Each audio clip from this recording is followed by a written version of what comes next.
Good morning, and welcome to the LA Times Book Club newsletter. Amanda Gorman says growing up in Los Angeles shaped her path as a poet. She recalls poetry workshops on Saturdays at Beyond Baroque, the venerable Venice Cultural Center. "I remember taking the bus or walking or whatever it took to get there," Gorman says in a new interview with author Lynell George. "It was forever teenagers eating carrots and sunflower seeds, but it was such a special place. So many of my formative poetic moments happened there."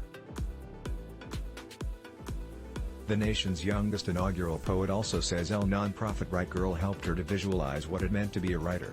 "I remember my first workshop, because part of their model was letting young girls partner with mentors," she says.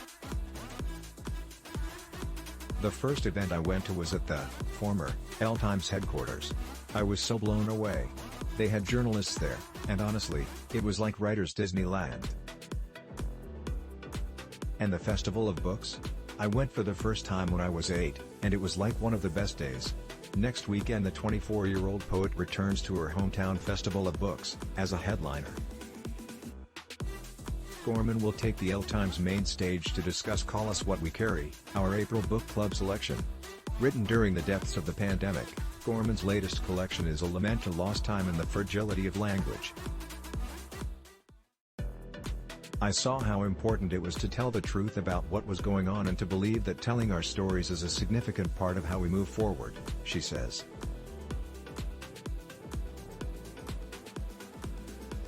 If you go, Amanda Gorman will be in conversation with Orange County Poet Laureate Natalie J. Graham at 11:30 a.m. April 23 at USC. The event is free. The full Festival of Books schedule, including the outdoor Times main stage and poetry stage, is online. You may remember Graham from our September 2020 book club, Black Poets in a Time of Unrest. She performed Touching the Bird, a poem from her debut poetry collection, Begin with a Failed Body. Graham was named Orange County Poet Laureate in 2021. Ahead of the festival, Graham opened up about her writing career, favorite poets and latest projects. "How did you find your voice?